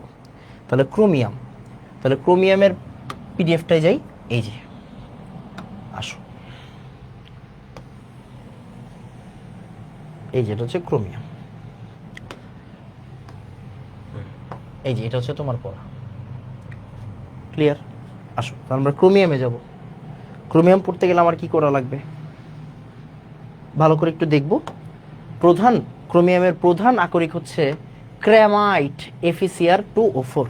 ক্র্যামাইট, এটা মুখস্থ রাখার দরকার নেই, এখান থেকে প্রশ্ন আসবে না। এবার সবচেয়ে ইম্পর্টেন্ট, যেটা একটু আগে আমরা বলছিলাম যে AS3+ বেশি ক্ষতিকারক, আর্সেনিকের 3+ আয়নটা বেশি ক্ষতিকারক মানব হিউম্যান বডির জন্য, আর ক্রোমিয়ামের 6+টা বেশি ক্ষতিকারক।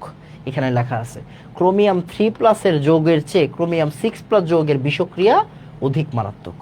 তাহলে ক্রোমিয়াম 3+ যৌগের চেয়ে ক্রোমিয়াম 6+ যৌগের বিষক্রিয়া অধিক মারাত্মক। ক্লিয়ার? এবার আসো, মানুষের পরিপাকতন্ত্র, শ্বাসতন্ত্র, প্রজননতন্ত্র, রোগ প্রতিরোধ সিস্টেম প্রভৃতি আক্রান্ত হয়। এই যে জায়গায় লেখা আছে ভাই, একটা জিনিসও বইয়ের বাইরে না, তুমি ভুল বুঝতেছো। পরিপাকতন্ত্র, শ্বাসতন্ত্র, প্রজননতন্ত্র, রোগ প্রতিরোধ সিস্টেম, বইয়ে যা লেখা আছে তাই এখানে আছে। তোমার বইয়ের চেয়ে একটু বেশি আছে, কম নাই। শরীরে ক্যান্সার সৃষ্টিকারী কার্সিনোজেন হিসেবে গণ্য। প্রশ্বাসের মাধ্যমে ফুসফুসে ক্যান্সার সৃষ্টি হয়। প্রশ্বাসের মাধ্যমে ফুসফুসে কি হয়? ক্যান্সার সৃষ্টি হয়। প্রশ্বাসের মাধ্যমে ফুসফুসে ক্যান্সার সৃষ্টি হয়। অধিক ক্রোমিয়াম দূষণের ফলে আরবিসিতে মানে লোহিত রক্তকণিকায় লৌহ শোষণ বাধা পায়, ফলে অ্যানিমিয়া বা রক্ত শূন্যতা দেখায়। অ্যানিমিয়া আরেকটা জিনিসের জন্য হয়, একটু পরে আমরা দেখব। তাহলে মেইন জিনিসটা যেমন তোমার হচ্ছে ব্ল্যাক ফুট ডিজিজ, যেমন এখানে কিছু মেইন কি পয়েন্ট আছে, এখানে কি পয়েন্টগুলোতে আমি একটু দাগ দিয়ে দিচ্ছি। যেমন এই দেখো, ত্বকে কালো দাগ বা ক্যারাটিনাইজেশন ঘটে, তারপরে ব্ল্যাক ফুট ডিজিজ হয়। ওকে, ব্ল্যাক ফুট ডিজিজ হয়, এইটা দিয়ে তোমার মনে রাখতে হবে। আর বাকিগুলো তো লিখতেই পারো, তুমি বাকিগুলো লিখতে পারবা। রেনাল ফেইলিওর হয়। তো এই কয়েকটা পয়েন্ট হচ্ছে এমসিকিউর জন্য খুবই ইম্পর্টেন্ট। এমসিকিউর জন্য এগুলো সুপার ইম্পর্টেন্ট, সুপার ইম্পর্টেন্ট। যে ভাই ব্ল্যাক ফুট ডিজিজ মানে কি, তুমি দু একটা লাইন বেশি লিখতে পারবা। ওকে, একটা সেকেন্ড। হ্যালো, আসছো? ওকে, 1 মিনিট।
ওকে, এবার আসেন।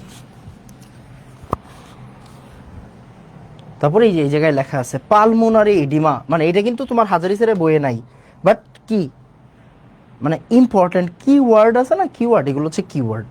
তারপর আসেন, এই যে অ্যানিমিয়া, এটা কি একটা কিওয়ার্ড, এটা কি একটা কিওয়ার্ড। ওকে ওকে, তারপরে আসুন, এই যে এটা একটা কি লাইন, এটা একটা কি লাইন, মাস্ট, মানে এগুলো মনে রাখতে হবে, আমি দাগ দিয়ে দিচ্ছি। এরপরে আপনার বইয়ে কোনটা আছে?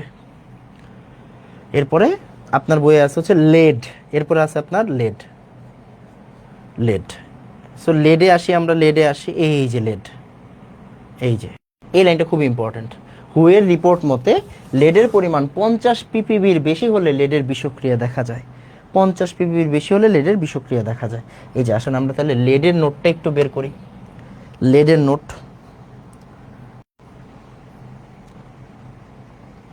এটা ক্যাডমিয়াম, এই যে এটা হচ্ছে লেড, এটা ক্যাডমিয়াম, সরি। এই যে লেড বা সীসা দূষণ, এটা কি লেড? হ্যাঁ লেড। আচ্ছা আসেন, তো লেড বা সীসা দূষণের কিন্তু বেশ বেশ অনেকগুলো পয়েন্ট আছে, আমরা একটু দেখি কোনগুলো পড়তেই হবে, ওইগুলো ভাইয়া দাগাই দিব, টেনশন নাই। ওকে, টেনশন নেই লেনে কা। এবার আসেন ভালো করে তাকান, সীসার প্রধান আকরিক হচ্ছে গ্যালেনা। গ্যালেনা কিন্তু আপনারা 9-10-এ পড়ছেন, গ্যালেনা, সিন্নাবার, মনে আছে গ্যালেনা। যানবাহনের ধোঁয়া সীসার অন্যতম উৎস, এই জায়গায় একটা স্টার মারেন। হুয়ের প্রতিবেদন অনুযায়ী পানীয় জলে লেডের গ্রহণযোগ্য মাত্রা 50 ppb, একটি স্টার মারেন, আর দরকার নেই। এবার সীসার যে ব্যবহারগুলো হয়, লেডের সবচেয়ে বড় ব্যবহার হচ্ছে গিয়ে ব্যাটারিগুলোতে, storage battery, lead storage battery, আমরা তড়িৎ রসায়নে পড়বো। কীটনাশক, পেন্ট, এগুলোর দরকার নেই। দাঁতের মাড়ি নীলাভ হয়, এই যে অ্যানিমিয়া বা রক্তশূন্যতা দেখা যায়, এখানে কিন্তু আরেকটা আছে। মৃত সন্তান প্রসব করে, এটা আরেকটা। শিশুর আইকিউ হ্রাস পায়, এই যে এই 3টা পয়েন্ট থেকে মেডিকেল ভর্তি পরীক্ষায় কি আসে বলেন তো? প্রশ্ন আসে, মেডিকেল ভর্তি পরীক্ষায় প্রশ্ন আসে 3টা পয়েন্ট থেকেই। ইভেন দাঁতের মাড়ি নীলাভ হয়, এটাও আসছে বারবার। ওকে, কি হইলো এটা? সরি, দাঁতের মাড়ি নীলাভ হয়, এখান থেকেও কিন্তু আগে প্রশ্ন আসছে। তাহলে লেডের প্রভাবে কোনগুলো হয়, লেডের প্রভাবে কোনগুলো হয়? আসেন, লেডের আরেকটা পেজ আছে,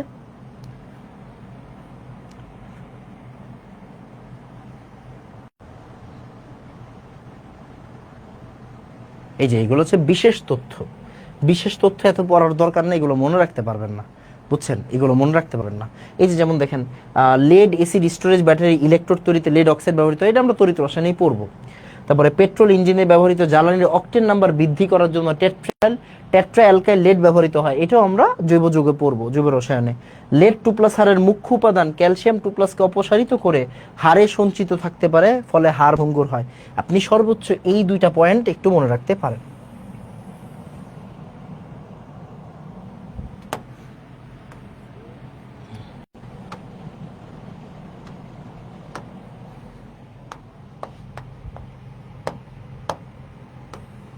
এই যে সর্বোচ্চ এই 2টা পয়েন্ট আপনি মনে রাখতে পারেন। এই যে এই 2টা পয়েন্ট আপনি মনে রাখতে পারেন। ক্লিয়ার?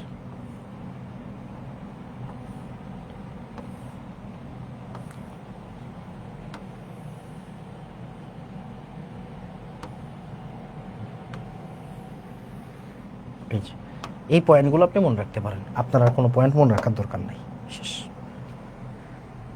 ক্লিয়ার? তাহলে 50 ppb একটা পড়ালেখা আছে, একটা আছে হচ্ছে গিয়ে দাঁতের মাড়ি নীলাভ হয়, একটা আছে হচ্ছে গিয়ে মৃত সন্তান প্রসব করে, শিশুর আইকিউ হ্রাস পায়, আরেকটা মনে রাখতে পারেন হাড় ভঙ্গুর হয়। ওকে, এইবার ক্যাডমিয়াম। ক্যাডমিয়ামটা বেশি ইম্পর্টেন্ট, এখানেও কিছু কিওয়ার্ড আছে, ইটাই ইটাই, আউচ আউচ, এই ধরনের কিছু কিওয়ার্ড আছে। সো আমরা একটু ক্যাডমিয়ামে চলে যাচ্ছি। এটা হচ্ছে ক্যাডমিয়াম, ভালো করে তাকান। এই যে ক্যাডমিয়াম দূষণ, ক্যাডমিয়াম দূষণেরও কয়টা আছে? 2টা পেজ আছে। 2টা পেজের মধ্যে সব পড়তে হবে না, যেমন এই পেজে ক্যাডমিয়াম নিয়ে এত বেশি কথার দরকার নাই। যেমন ক্যাডমিয়ামের একমাত্র উল্লেখযোগ্য আকরিক হচ্ছে গ্রিনোকটাইট, ক্যাডমিয়াম সালফাইড। হুয়ের তথ্য মতে মানুষের ক্ষেত্রে ক্যাডমিয়াম দূষণে লিথাল ডোজ হলো 1 গ্রাম। ভাই বিশ্বাস করেন, এটা ডেন্টাল পরীক্ষায় আসছে, এটা মেডিকেল ভর্তি পরীক্ষার জন্য সুপার ইম্পর্টেন্ট একটা পয়েন্ট, সুপার ইম্পর্টেন্ট পয়েন্ট। আচ্ছা দেখতেছি, পুরোটাই দিয়ে দিচ্ছি, তারপরে স্টার মার্ক দিয়ে দিচ্ছি। যেগুলো স্টার মার্ক দিব শুধু ওই জায়গাগুলো পড়বেন, আর বাকি কোনো কিছু পড়ার দরকার নেই। স্টার মার্ক ছাড়া পড়ার দরকার নেই, বোঝা গেছে কিনা? স্টার মার্ক ছাড়া পড়ার দরকার নাই, স্টার মার্ক ছাড়া পড়ার দরকার নাই। এই যে এই জায়গায় অনেকগুলো কথাবার্তা আছে, স্টার মার্ক ছাড়া পড়ার দরকার নেই।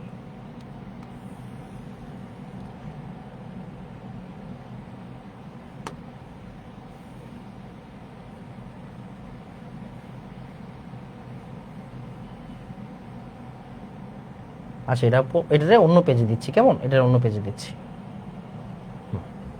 আসেন, এই যে এই জায়গায় একটু পড়েন।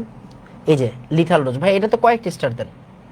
ক্যাডমিয়ামের মারণ মাত্রা বা লিথাল ডোজ হচ্ছে 1 গ্রাম, এটাতে কয়েকটি স্টার দেন।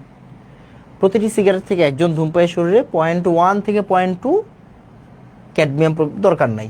পিভিসি প্লাস্টিক উৎপাদনে স্টেবিলাইজার উপর দরকার নাই। বর্তমানে ক্যালকুলেটর ও ইলেকট্রনিক যন্ত্রপাতিতে রিচার্জেবল নিকেল ক্যাডমিয়াম বা নিকাট ব্যাটারি থাকে। আচ্ছা, হাড়ের মূল উপাদান ক্যালসিয়ামকে ক্যাডমিয়াম 2+ প্রতিস্থাপন করতে পারে। ক্যাডমিয়াম 2+ আয়ন থেকে জিঙ্ক, ক্যালসিয়াম ও জিঙ্ক আয়নকে প্রস্রাবের মাধ্যমে বের করে দেয়। মানে ক্যাডমিয়াম যদি শরীরে থাকে তাহলে এটা ক্যালসিয়াম আর জিঙ্ক আয়নকে বের করে দেয়। এটাও এত ইম্পর্টেন্ট না যদিও, হ্যাঁ এটা এত ইম্পর্টেন্ট না, তারপরে দাগাই রাখলাম আর কি, দাগাই রাখলাম।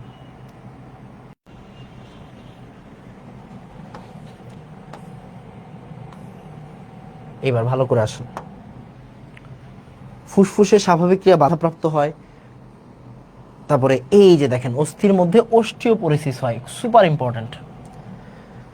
বিশেষ রোগ, এই যে অস্থি ভঙ্গুর হয়, ইটাই আউচ আউচ হয়, কিডনিতে পাথর হয়, কার্সিনোজেন হিসেবে প্রোস্টেট ক্যান্সার, এগুলো আপনি জাস্ট পড়বেন, বিপাকে সমস্যা হয়, ফুসফুসের স্বাভাবিক ক্রিয়া ব্যর্থ হয়, এগুলো দরকার নেই এত বেশি। বাট যেই কিওয়ার্ডগুলো দিছি, অস্টিওপোরোসিস, তারপরে ইটাই আউচ আউচ, এগুলো ইম্পর্টেন্ট। ওকে, তারপর অস্থি ভঙ্গুর হয়। আর এগুলো হচ্ছে ব্যবহার দেওয়া আছে, ব্যবহারের এত বেশি প্রয়োজন নাই। ওই যে ক্যালকুলেটর, ওইগুলোর জন্য nickel cadmium battery, PVC rubber তৈরি, রঞ্জন শিল্প, এগুলোর দরকার নেই, এগুলো এত বেশি আসে না। যেগুলো দেখাই দিচ্ছি এগুলো কিন্তু আপনাকে পড়ে যেতে হবে, যেগুলো দেখাই দিচ্ছি এগুলো পড়ে যেতে হবে। আসেন এক নজরে যদি আমরা দেখি, এক নজরে আমরা যদি জিনিসটা দেখি, এক নজরে দেখতে গেলে এই যে এরকম আসবে জিনিসটা, এক নজরে দেখতে গেলে এরকম আসবে। আর্সেনিকের প্রভাবে কি হয়, ওই যে মনে আছে ব্ল্যাক ফুট ডিজিজ, ছোপ দাগ, গ্যাংগ্রিন, আর এই যে ফ্যাটি লিভার। লেড আমরা যেই সিরিয়ালে পড়ছি ওই সিরিয়ালে পড়েন, ক্রোমিয়াম অ্যানিমিয়া। তারপরে আমরা কি পড়ছি, লেড পড়ছি। লেডে কি হয়, দাঁতের মাড়ি নীলাভ হয়, শিশুদের আইকিউ হ্রাস পায়, মৃত সন্তান প্রসব হয়, রাইট। আর ক্যাডমিয়াম হচ্ছে ইটাই আউচ আউচ, অস্টিওপোরোসিস, মানে মাত্র যেটা বললাম। এগুলো প্রত্যেকটাই কি super important, MCQ, super important. এরপরে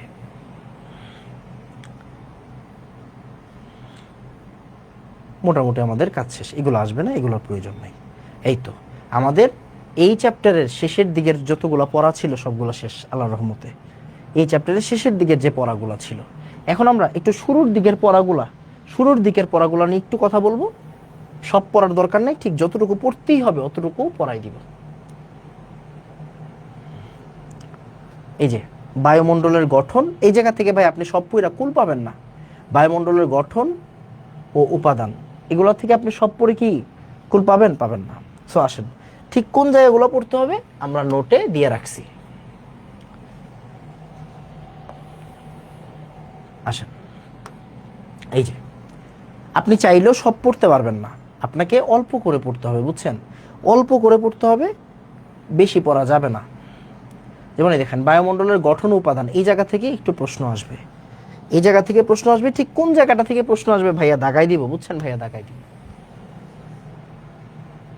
সব পড়ে কিন্তু আপনি আসলে কুল পাবেন না, অহেতুক পড়বেন, লাভ নাই। বায়ুমণ্ডলের সবচেয়ে বেশি থাকে হচ্ছে নাইট্রোজেন গ্যাস, এটা আপনার পরীক্ষায় আসবে। কার্বন ডাইঅক্সাইডটা আপনার পরীক্ষায় আসবে 0.033, আর অক্সিজেনটা 21%। নাইট্রোজেন হচ্ছে 78%, অক্সিজেন হচ্ছে 21%, আর কার্বন ডাইঅক্সাইড হচ্ছে 0.033%। বাকিগুলো মুখস্থ করার কোনো প্রয়োজন নাই, শেষ। পড়া কম কাজ বেশি। এবার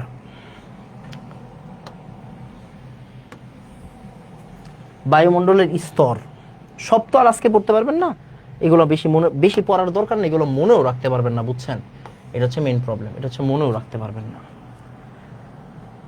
মেইন প্রবলেমটা হচ্ছে এটা, বায়ুমণ্ডলের স্তর। দেখেন গ্যাসের সংযুক্তির ভিত্তিতে, ওই যে আমরা বলি না হোমোস্ফিয়ার, হেটারোস্ফিয়ার। হোমোস্ফিয়ার আমাদের কি আছে, ট্রপোস্ফিয়ার, স্ট্র্যাটোস্ফিয়ার, মেসোস্ফিয়ার। আমরা জানি ওই যে 0 থেকে 15 কিলোমিটার, তারপরে 15 থেকে 50, 50 থেকে 85, হ্যাঁ। স্ট্র্যাটোস্ফিয়ারে কি থাকে, ওজোন থাকে, রাইট। আর হেটারোস্ফিয়ারের আন্ডারে কি থাকে, থার্মোস্ফিয়ার, এক্সোস্ফিয়ার। আর যদি আমরা তাপমাত্রা পরিবর্তন অনুসারে করি তখন 4টা, ট্রপোস্ফিয়ার, স্ট্র্যাটোস্ফিয়ার, থার্মোস্ফিয়ার, মেসোস্ফিয়ার। মেসোস্ফিয়ারকে বলা হয় শীতলতম অঞ্চল। আর এই থার্মোস্ফিয়ারের আন্ডারে কি পড়বে, হাইনোস্ফিয়ার, এক্সোস্ফিয়ার, ম্যাগনেটোস্ফিয়ার। এত ভেজালের দরকার নেই, আপনি বেসিকটাই জেনে রাখেন। ট্রপোস্ফিয়ার, স্ট্র্যাটোস্ফিয়ার, মেসোস্ফিয়ার, তারপরে থার্মোস্ফিয়ার। থার্মোস্ফিয়ার মানে কি, ওই যে থার্মোস্ফিয়ার আর এক্সোস্ফিয়ার যেটা আর কি। এবার আসেন, সুপার ইম্পর্টেন্ট কোন জায়গাটা বলেন তো? সুপার ইম্পর্টেন্ট হচ্ছে এই জায়গায় চিত্র আছে না, এই যে এই চিত্রটা বুঝলেই আপনার মোটামুটি আইডিয়া হয়ে যাবে। এই চিত্রটাই অনেক ইম্পর্টেন্ট একটা চিত্র। আপনি চাইলে গুগল থেকে নামায় আরো কালারফুল চিত্র দিতে পারেন, বাট ভাই আপনি নিজেও জানেন আপনি এটা পড়তেছেন কেন। আপনি পড়তেছেন এখানে পরীক্ষায় নাম্বার পাওয়ার জন্য। এখানে এটার জন্য যদি আমি 2 ক্লাস খরচ করি আপনার লস। ঠিক এই জায়গায় যতটুকু প্রশ্ন মানে যতটুকু প্রবলেম আপনার মানে যতটুকু প্রশ্ন আপনার আসে, ওই প্রশ্নগুলো সলভ করাই আমাদের দায়িত্ব। আপনি যদি এখানে গ্যাসের সূত্র থাকে, এখানে যদি আদর্শ গ্যাস নিয়ে কথাবার্তা থাকে, ওইটা নিয়ে যদি আমি 10টা 15টা ম্যাথ করাই আপনার কাজে দিবে 1.5 ঘন্টা সময়, কোনো সমস্যা নেই। বাট আপনি যখন কি করবেন, লাইক এটাতে এই এই বায়ুমণ্ডলে কি কি আছে এটা দিয়ে যদি 2 ঘন্টা খরচ করেন, 2 ক্লাস খরচ করেন, ওটা কিন্তু ওয়েস্ট যাবে। আমি বারবার বলতেছি, সিরিয়াসলি বলতেছি, ওয়েস্ট যাবে। আপনাকে পরীক্ষার জন্য পড়তে হবে এই জায়গাগুলো। তো দেখেন একদম প্রথমে কি আছে, ট্রপোস্ফিয়ার, পৃথিবীর থেকে 15 কিলোমিটার। ট্রপোস্ফিয়ার, এরপরে স্ট্র্যাটোস্ফিয়ার, এরপরে মেসোস্ফিয়ার, এরপরে থার্মোস্ফিয়ার, আয়নোস্ফিয়ার, এক্সোস্ফিয়ার, হোয়াটএভার। এবার আসেন, এই জায়গায় অনেক ইনফরমেশন সুন্দর করে আমি দিয়ে রাখছি, আপনার টেনশন নেই। এই যে দেখেন, ভালো করে তাকায়েন, হোমোস্ফিয়ার হেটারোস্ফিয়ার নিয়ে এত বেশি আসে না। জাস্ট একটা জিনিস মাথায় রেখেন, এই যে আপনার হেটারোস্ফিয়ারের মধ্যে এই যে গৌণ উপাদান আর মুখ্য উপাদান যেগুলো আছে, এগুলো একবার রিডিং করবেন। এগুলো এত বেশি আসে না, বুঝছেন, এত বেশি আসে না। এই যে দেখেন, এইটা সুপার ইম্পর্টেন্ট, আস্তে আস্তে এই যে আসবে। দেখেন হেটারোস্ফিয়ারের মুখ্য উপাদান নো মানে হাইড্রোজেন, হিলিয়াম, নাইট্রোজেন, অক্সিজেন, শুধু ও। এই যে দেখেন, সব পড়ার দরকার নেই, আমি জাস্ট অল্প কিছু পড়া এখানে দিয়ে দিব আপনাকে। দেখেন ট্রপোস্ফিয়ার কি, ভূমি থেকে 15 কিলোমিটার উপরে, ভূমি থেকে মানে পৃথিবীর স্তর থেকে 15 কিলোমিটার, এটা হচ্ছে ট্রপোস্ফিয়ার। এটাকে বলা হয় ক্ষুদ্র অঞ্চল। কেন? কারণ এখানে ঝড়, বৃষ্টি, জলোচ্ছ্বাস এগুলো হয়। মেঘ, বৃষ্টিপাত, বজ্রপাত, শিশির, কুয়াশা, ঝড় সব এই স্তরে ঘটে, তাই এটাকে বলা হয় ক্ষুদ্র অঞ্চল। প্রায় সব ধরনের বিমান চলাচল করে, কোন স্থানের আবহাওয়া জলবায়ু নিয়ন্ত্রণ করে। সো আপনি জাস্ট কি মনে রাখবেন, ট্রপোস্ফিয়ার থেকে আপনাকে শুধুমাত্র মনে রাখতে হবে কোন জায়গাটা, মনে রাখতে হবে এই যে 15, 0 থেকে 15, এটা মনে রাখবেন। ঝড় বৃষ্টি জলোচ্ছ্বাস ঘটে, সব ধরনের বিমান চলাচল করে, আর কোনো কিছু মনে রাখার দরকার নেই। ট্রপোস্ফিয়ারকে কি বলা হয়? ক্ষুব্ধ অঞ্চল বলা হয়। শেষ। আর কোনো কিছু পড়বেন না আপনি, আর কোনো কিছু ভুলেও পড়বেন না। কেন? কারণ ভাই আসবে না। এরপরে স্ট্র্যাটোস্ফিয়ার, এই যে দেখেন, এই জায়গাতে বেশ ভালো ভালো কিছু পড়ালেখা আছে ভাইয়া, বেশ ভালো ভালো কিছু পড়ালেখা আছে।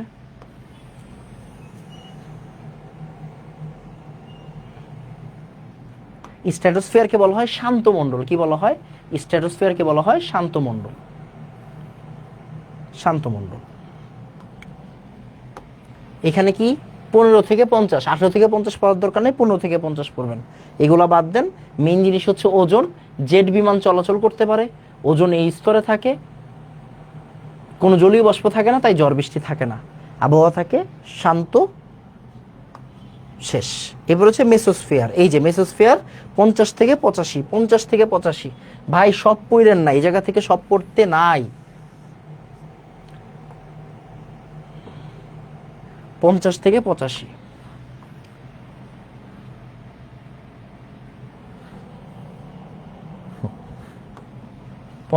85, তারপর হচ্ছে গিয়ে এখানে শীতলতম অঞ্চলে এই যে জায়গায় পারমাণবিক অক্সিজেন বিরাজ করে, উল্কা এই স্তরে এসে ধ্বংস হয়, এটাকে বলা হয় শীতলতম অঞ্চল। ঠিক যেই পয়েন্টগুলো আপনার লাগবে ওই পয়েন্টগুলো পড়বেন, এর বাইরে কোনো কিছু পড়ারই দরকার নেই।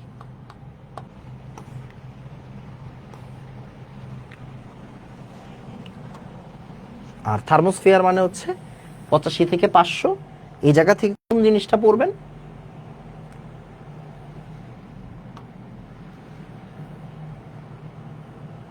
এই জায়গা থেকে কোন জিনিসটা পড়বেন ওইটাও ভাইয়া দেখাই দিচ্ছি। দেখেন এখানে কি দেওয়া আছে, 85 থেকে 500 পড়বেন।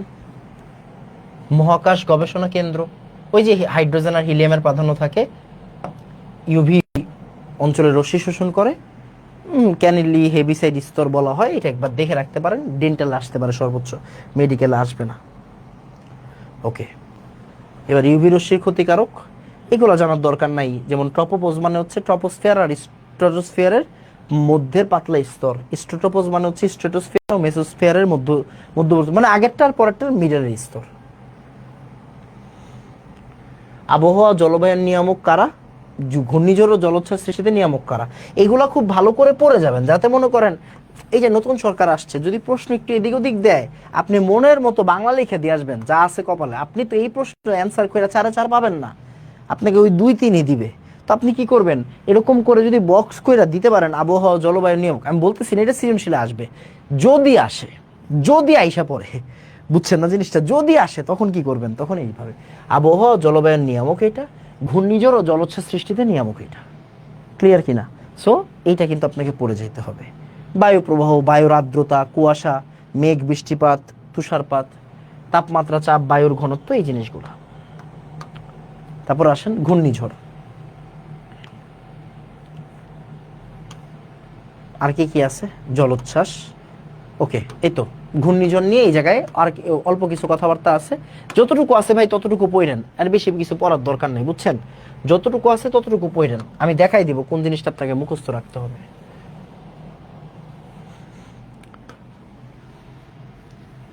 আচ্ছা, এই যে এই জায়গাটাতে, এই জায়গাটা থেকে প্রশ্ন আসে, এই জায়গাটা থেকে প্রশ্ন আসে। সাইক্লোন সৃষ্টির মূল কারণ হচ্ছে পানির উচ্চ তাপমাত্রা ও বায়ুমণ্ডলের নিম্নচাপ। সাইক্লোন তৈরি হতে পারে, এইটা সুপার ইম্পর্টেন্ট, এখান থেকে প্রশ্ন আসছে অলরেডি। সাইক্লোন তৈরি হতে সাগরের পানির তাপমাত্রা হইতে হয় 27 ডিগ্রি সেন্টিগ্রেড তাপমাত্রা, 300 কেলভিন, 80 ডিগ্রি ফারেনহাইটের চেয়ে বেশি। তারপর সাইক্লোনের গতিবেগ কমপক্ষে প্রতি ঘন্টায় 63 কিলোমিটার বা 40 মাইল হতে হয়, 64 থেকে 80 কিলোমিটার হতে পারে। এটা দরকার নাই, দরকার নাই।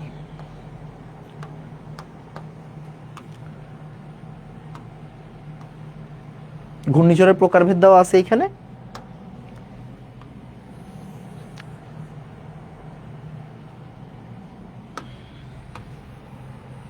আচ্ছা, এটাকে আমরা আগের পেজে দিয়ে দিই, কেমন?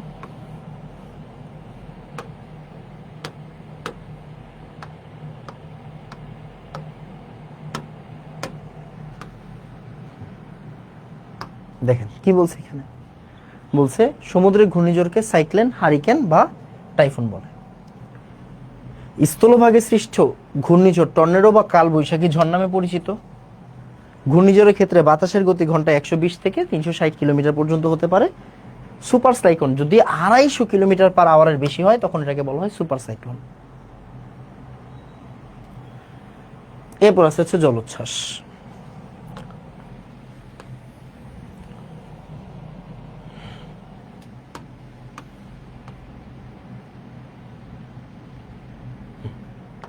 ঢেউয়ের উচ্চতা 100 ফুট পর্যন্ত হইতে পারে, ঘন্টায় গতিবেগ 500 মাইলের বেশি হতে পারে। সমুদ্রের তলে দরকার নাই, সুনামি বলে, দরকার নাই। বায়ুমণ্ডলে প্রাকৃতিক দুর্যোগ সৃষ্টির মূলে রয়েছে এই যে বিভিন্ন গ্যাস, পানি বাষ্প প্রভৃতি। আয়তন উপর তাপমাত্রা, গ্যাসের ঘনত্ব, দরকার নেই। এই বাংলা পড়াগুলো আছে, এখন আপনি পড়বেন কোন জিনিসগুলো, যেগুলোতে ভাইয়া স্টার মার্ক দিয়ে দিছি, যেগুলোতে স্টার মার্ক দেওয়া আছে এইগুলোর বাইরে কোনো কিছু পড়ার প্রয়োজন নাই। ওকে, এবার আপনি দেখেন আপনার বইটা একটু খুলেন, আপনার বইটা খুললেই এই জায়গায় দেখবেন যা যা পড়ানো হয়েছে, মানে আমি যা যা এতক্ষণ ধরে বললাম ওইগুলাই এখানে দেওয়া আছে। দেখেন ওইগুলাই এই জায়গাতে দেওয়া আছে, এর চেয়ে বেশি কিছু নাই। অ্যান্ড এর চেয়ে বেশি কিছু আপনার পড়ারও দরকার নাই। কেন? কারণ ভাই আপনি চাইলেও এগুলো মনে রাখতে পারবেন না, এগুলো পরীক্ষায় যতটুকু আসে অতটুকুর বাইরে পড়ার দরকার নাই। এই যে একটু আগে দেখছি সাইক্লোনের গতিবেগ ঘন্টায় 63 কিলোমিটার বা 40 মাইল হতে হয়। সাইক্লোন কোন জায়গায়?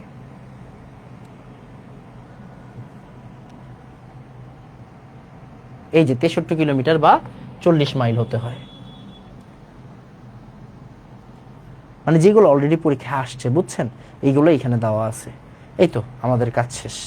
মানে প্রথম দিকের এতটুকু পড়াই আপনাকে পড়তে হবে, এর চেয়ে বেশি পড়ার দরকার নেই। যেমন এর আগে একবার মেডিকেলে আসছে স্ট্র্যাটোস্ফিয়ারটা কোন অঞ্চলের, মানে স্ট্র্যাটোস্ফিয়ারের যে জায়গায় কি আছে, মানে ওজোন স্তর কোন জায়গায় আছে, স্ট্র্যাটোস্ফিয়ার অঞ্চলে। তারপরে ঝড় বৃষ্টি কোন জায়গায় হয়, ট্রপোস্ফিয়ার অঞ্চলে। তারপর ওই যে উল্কা কোন জায়গায় এসে ধ্বংস হয়, মেসোস্ফিয়ার অঞ্চলে। সো জেট বিমান কোন জায়গায় চলাচল করে, মেসোস্ফিয়ারে। সো এই পড়ালেখাগুলো এই জায়গাতেই। তারপরে ওই যে আপনার একটু আগে সাগরের পানি তাপমাত্রা, সাইক্লোন তৈরি হওয়ার জন্য সাগরের পানি তাপমাত্রা কত হইতে হয়, তো এগুলো পড়ার জন্য কিন্তু আপনাকে প্রথমের জায়গাগুলো পড়তে হবে। অ্যান্ড প্রথমের জায়গাতে এর চেয়ে বেশি পড়ার কোনো দরকার নাই। ঠিক আছে, বুঝাইতে পারছি? ওকে, সেই তো আজকে এতটুকুই থাকবে। আমরা এখন আমাদের বাস্তব গ্যাস, আদর্শ গ্যাস ব্যতীত কিছু নাই। আশা করতেছি নেক্সট ক্লাসে চ্যাপ্টার ক্লোজ করব। যদি নেক্সট ক্লাসে নাও করি, পরশু দিন মানে পরের ক্লাসে চ্যাপ্টার ক্লোজ করে দেবো ইনশাআল্লাহ। ঠিক আছে, আসসালামু আলাইকুম ওয়া রাহমাতুল্লাহ। ধন্যবাদ সবাইকে।